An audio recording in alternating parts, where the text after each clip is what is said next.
नमस्कार मित्रांनो, कोकण दर्शन या यूट्यूब चॅनलमध्ये मी निलेश राऊत आपल्या सगळ्यांचं स्वागत करतो. मित्रांनो, आज मी पुन्हा आलो आहे माझ्या कोकणातील चिपळूण तालुक्यातील दोणोली या गावी. मित्रांनो, आता सध्या आहे ना कोकणात भरपूर पाऊस चालू आहे. कारण आता सध्या आला आहे ऑगस्ट महिना, तरी पण पाऊस चालू आहे. आणि बघाल तर सगळीकडे पूर्ण निसर्ग हिरवगार झालेलं आहे. आता या हिरवगार निसर्गामध्ये कोकणी लोकांना स्पेशल आवडणाऱ्या पावसाळ्यात मिळणाऱ्या भाज्या, ह्यात भाज्या कशा असतात, त्या भाज्यांना काय बोलतात आणि त्या भाज्या कशा बनवल्या जातात, या सगळ्या मी गोष्टी तुम्हाला या व्हिडिओच्या माध्यमातून दाखवण्याचा प्रामाणिक प्रयत्न आहे. मित्रांनो, असेच माझा व्हिडिओ तुम्हाला आवडत असेल तर नक्कीच माझ्या चॅनल लाईक करा, सबस्क्राईब करा, शेअर करा. मित्रांनो, सगळ्यात पहिले तुम्हाला मी आळू दाखवतो आहे. ह्याला आळू बोलतात, पण आमच्याकडं कोकणामध्ये तेरा बोलतात.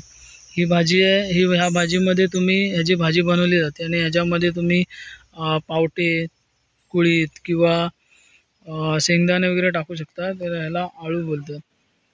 अळूवडीची पानं आहे. अळूवडीची पानाची झाडं आहे.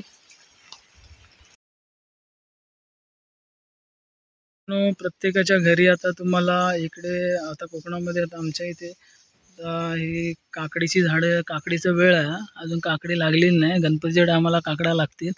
असे दोडकीचे पण वेळच असतात, ते पण तुम्हाला मी दाखवेन. हे आता काकडीचं वेळ असं बघा, साईडने पूर्ण त्याला पूर्ण शेण टाकलं आहे आपल्या घरगुती गायींचं वगैरे, म्हशींचं वगैरे, आणि त्यांनी मस्तपैकी तर सुंदर असे वेळ झाला. काही दिवसांनी तिथे आता काकडी लागतील.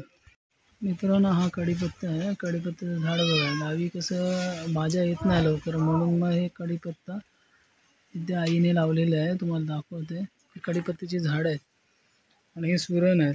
तुम्हाला दाखवलं मग अशी, त्याप्रमाणे सुरणाची झाड आहेत. ते सुरणाच्या कांद्याची भाजी करतात. तसंच मित्रांनो, आता कोकणातली लोक आता भरपूर साऱ्या प्रत्येकाच्या घरी अशी हळद लावलेली आहे. हे हळदीची झाडं आहेत. मला दाखवतं आहे. ही हळद आहे. ही हळदीची पानं आहेत. नंतर याचं हळद बनवली जाते. त्याला सगळीकडे सगळ्यांनी आता लावतात इकडे. आता कोकणात चांगल्या प्रकारे आता सध्या होणारं एक पीक आपण जे बोलतो ना, उत्पन्न देणारं, ते हळद आहे. ही अशी हळदीची झाडं आहेत. तर मित्रांनो, ही तिरड्याची झाडं आहेत.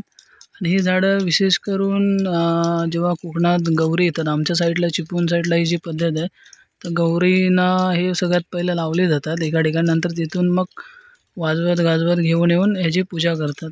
तो हा तिरडा आहे. आता तिरडा मस्त झाला आहे, ते पण तुम्हाला दाखवतो. हे बाजूला आळी आहे. आळी आईने बनवली आहे. ती दोडक्याची आळी आहे. ते पण तुम्हाला मी दाखवते. मित्रांनो, गवती चहा आहे बघा. ही अशा प्रकारे झाडं असतात गवती चहाची. मित्रांनो, गावी आता शेती एकदम हिरवीगार आता होते. म्हणजे आता जे लावणी केलेली आहे, रोपं मस्त झालेले. हे सगळं आळूची झाडं तुम्हाला मगाशी मी दाखवलं आहे. आलू निसर्ग मस्त हिरवागार झाले.